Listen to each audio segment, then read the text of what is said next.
At night, the desert is a sea of silence. There was only the murmur of my truck and the thin surface of the road, just under my headlights, but sometimes the silence isn't calm, but it's warning. And what I saw that night in the Mojave has always haunted me. I've been a truck driver for 13 years, but nothing could have prepared me for what happened that night in 2016. I was hauling tons of equipment across the Mojave Desert, headed back to Arizona. My half-light can barely cut through the darkest darkness. And I kicked myself for weeks without fixing it. The desert highway was as empty as a dead end. And the deeper I drove into the night, the solitude was as intense as the heat of the setting sun. I don't get scared easily, I never have, but there's something about that kind of silence. The only sound is the sound of your engine.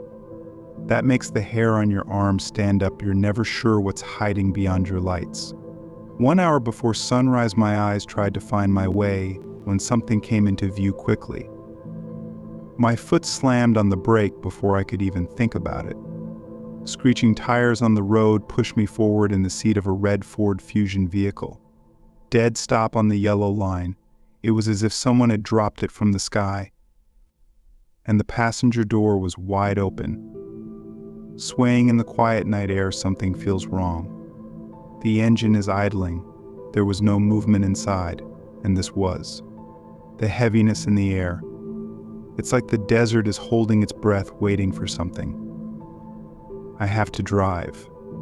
Everyone can be smart, but something stuck out to me. Be it curiosity or stupidity. I turned around and backed onto the side of the road. As I exited, the heat hit me like a thick, crushing wall. The kind that sticks to your skin, making every breath feel too close. The night was still as ever. No wind, no distant howl of wolves. Just a soft click, click, click sound. Of emergency lights in the car, it was the only sound in the entire Mojave. It was terrible, like a scene from a bad noir movie. I walked to the car. My boots squeaked on the gravel. And look inside. Empty. Not a soul in sight. I checked the back seat and trunk, and there was nothing, as if someone had disappeared into thin air. The driver's seat was pushed back. There was smoke above the dashboard. The key hung from the ignition like a forgotten memory. But there were no people, not blood, no signs of a struggle. It was just missing. Suddenly, the hair on my neck stood up. It shut down quietly, pressing down on me from every direction. My eyes swept around. Detecting any movement in the desert, I felt like I was watching. You know that feeling when you know someone has it, even if you can't see it. My heart started beating fast. My palms are wet with sweat. I can feel the dust in the air. Dry and metallic, it was like the desert swallowed me whole. Against my better judgment, so I decided to check the trunk. It was locked, but I took the key out of the ignition and opened it. That's when I saw them. 3 black garbage bags tied together tightly. My panic twisted.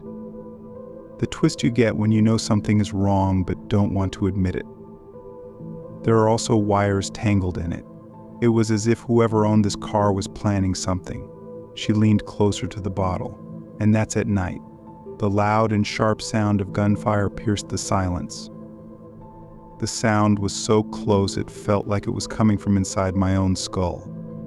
I hit my head on the roof of the car. The whole eye hurts. I didn't think at all, I just locked it.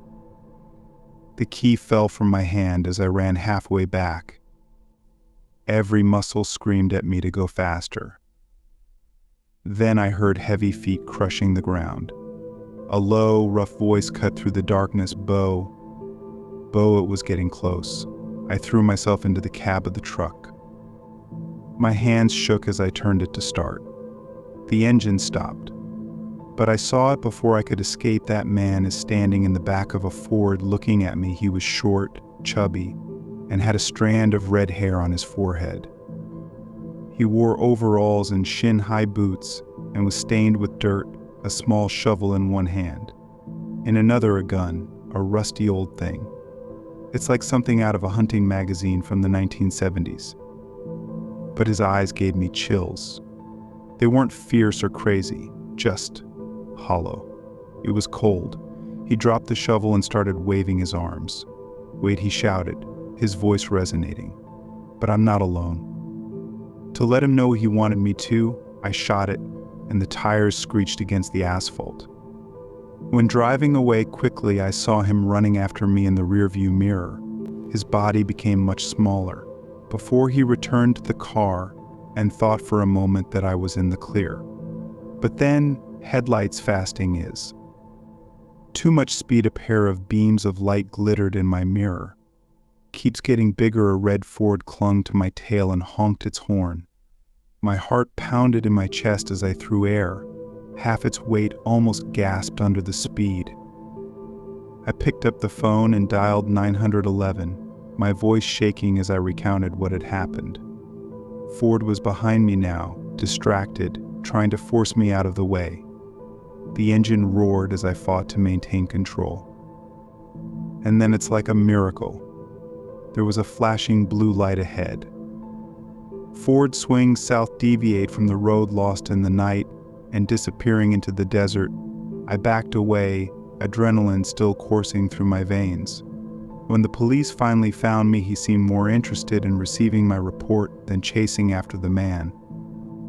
I told him what happened. But his only answer was a shrug. "We are exploring this area," he said, flipping through his notebook lazily. He left me with a promise that they would keep in touch. They never were. I wonder what would happen if I waited, if I stopped. Some things may be left unnoticed.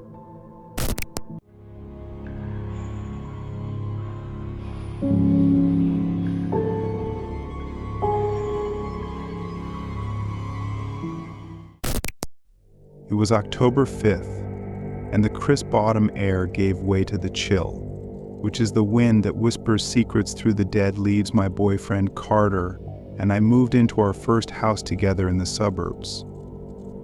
It is the perfect place to start life.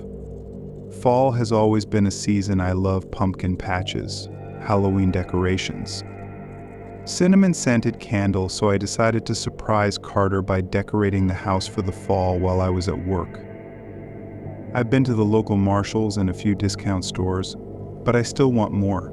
I found myself scrolling through Facebook Marketplace looking for cheap decorations. One item stood out: all fall decorating containers. Must go, $20. It was. The price was almost too good to be true. Large green plastic tub packed with everything from table settings to outdoor lighting. The seller's profile is bare. There's no real name, just Cody, and his picture is nothing but a close-up of a trucker's helmet covering most of his face. $20? I sent him a message. He replied immediately. "I leave around 9 p.m. He said. It was dark when I went to pick up my best friend Sally. Something about meeting strangers at night in an unfamiliar part of town makes me feel uncomfortable. The closer we get to the address, the more we notice it. The city looked dilapidated. Both gas stations with broken neon signs, houses with dilapidated porches. When we reached the road, my phone beeped into the cup holder. It was Cody. "Come in," it said. "I don't like that." I showed it to Sally, who was wrinkling her nose. We parked in front of the house. It was a dirty one-story farm with no cars parked in the way. The lights were on, but just barely. The windows were closed, the blinds drawn, and it felt like the house was being kept secret. As we walked out, I can't shake the feeling that someone is watching. The blinds on the front window moved slightly. "I'm at the door," Cody texted again. "Come in," he said. We exchanged glances. There was no way we were walking into a stranger's house. "Cody," I called out. "Nothing." "Let's go," Sally said. We were halfway through the walk when I heard a soft, firm voice. It was as if someone was trying too hard to keep quiet. "Oh, I'm inside." We turned and a man stood in the doorway. Only his shadow was framed by a dim light behind him. We in. It was worrisome. But it goes against everyone's common sense. We stepped to the door, and a heavy smell, restless as like rotting wood. And inside the house there was an ugly and faded red carpet, leather, furniture straight out of the 70s, thick dust covering the shelves, and that smell. This episode is amazing. Heavy in the air, it was placed next to a red plastic container with a green lid. Only it's not the same. This smaller, sleeker one sat in the middle of the room. It feels like it was intentionally put there for us. "Open it," he said in a low voice. I hesitated. The room had closed in.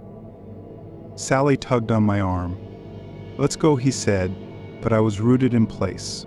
I asked him to open it instead. His eyes opened for a moment before a smile twitching at the corners of his mouth.